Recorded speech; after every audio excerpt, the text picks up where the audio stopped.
Hey, welcome back to my low-carb cooking kitchen. This is Marcia Backstrom with lowcarbmeals.us. Come to our website and you'll find all kinds of recipes and lots of fun things there for you for your low-carb lifestyle. Today we're going to make beef jerky. My kids love this. It's really good. You're going to love this recipe.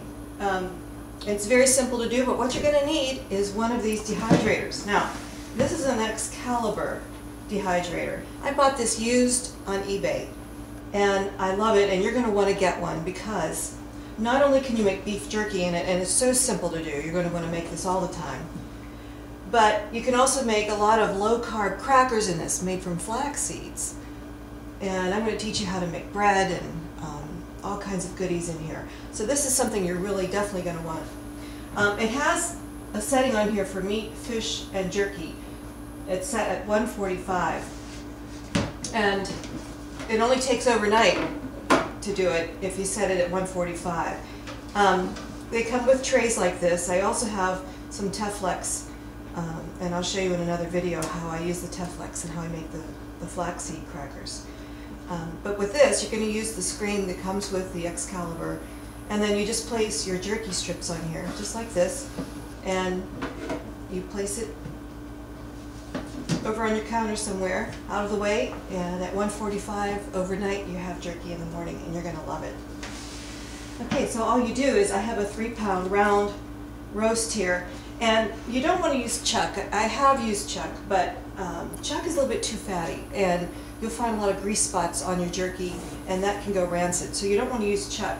But round is perfect for this, and the way we do this is, you're going to put this in the freezer for about 20 minutes, and then it'll stiffen it up a little bit and make it easier to cut. And I like a good sharp knife. Get yourself one of these boning forks, or whatever they call them. What it does is it hones the knife. It doesn't sharpen it, it hones it. And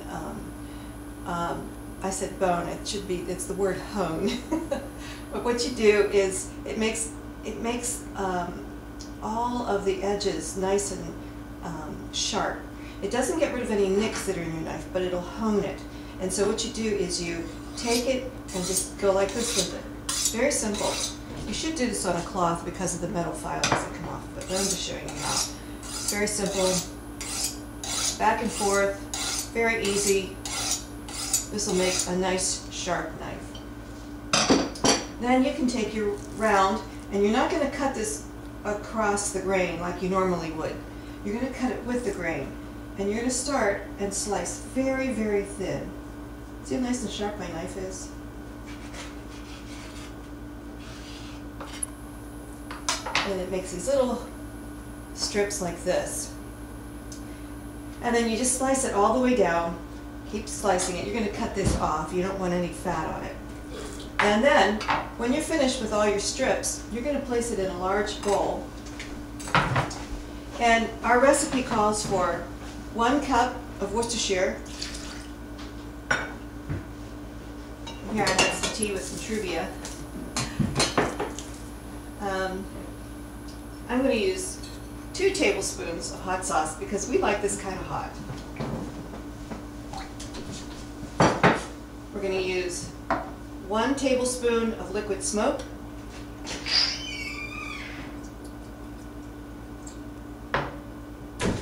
1 tablespoon of onion powder, 1 tablespoon of chili powder, and you can pretty much use any seasonings you want. Garlic. Don't put salt in this though, because if you're going to put the Worcestershire, and you can put Bragg's aminos in this, it's going to make it too salty. So this liquid smoke and the Worcestershire have salt in it already. So then what you do is you simply stir that up. Add your meat, and then what you do is you let this sit in the refrigerator covered with your meat in it overnight.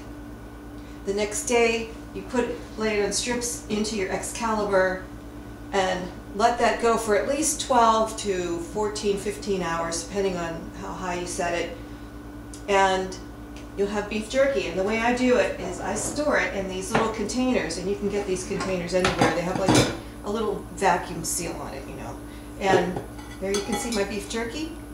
It's It's almost gone, so we're making another batch here. Keep it out handy on your counter, get it in a pretty container, and your family's going to really enjoy it. I hope you make this. You're going to like this.